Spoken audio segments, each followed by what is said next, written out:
சரி நீ சாப்பிடு. இத சொல்லதான் நான் போன் பண்ணேன். சரி நான் வச்சிடுறேன். இரு ஒரு நிமிஷம். சொல்லுங்க அண்ணி. சாப்பிட்டதும் அருணுக்கு வெத்தலை பாக்கு போட சொல்லி கொடு. அது எதுக்கு அண்ணி? எல்லாம் காரணமா தான் சொல்றேன். மறக்காம அவனுக்கு கொடு. ஓகே அண்ணி. சரி நான் வச்சிடுறேன்.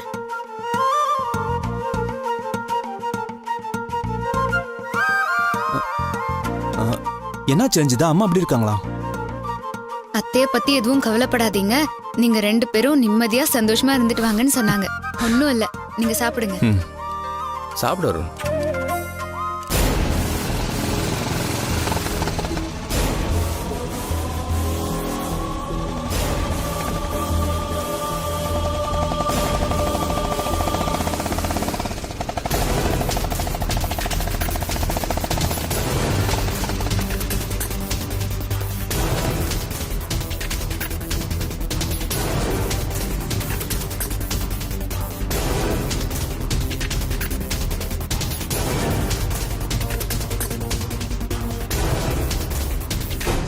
குழந்தை விஷயத்தில் ரஞ்சிதா ஒரு பெரிய குழப்பம் பண்ணியிருக்கா.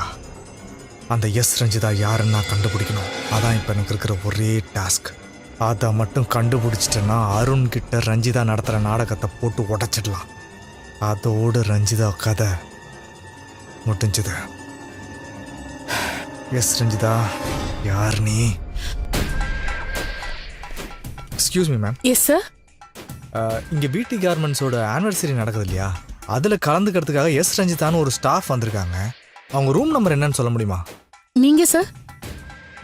நான் உங்களோட ரிலேட்டிவ். அவங்க இப்போ கன்சீவாக இருக்காங்க. முக்கியமான டேப்லெட்டை மிஸ் பண்ணிட்டு வந்துட்டாங்க. அதை கொடுத்துட்டு போகலாம் தான் நான் வந்தேன். ஒரு நிமிஷம் சார்.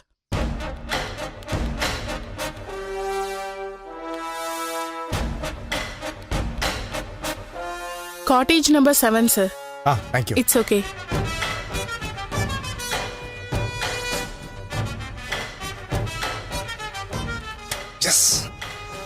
பெல் அடிச்சதும் ரஞ்சிதா கதவை தரப்பா.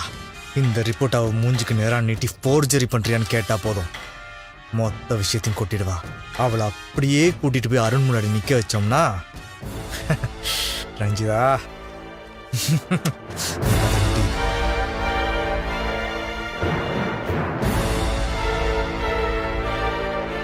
இது என்ன நம்பரு? Room number 2. ஏண்டா பக்கத்தில் கட்டி வைக்க மாட்டீங்களாடா காட்டேஜ? எவ்வளோ தூரம்டா?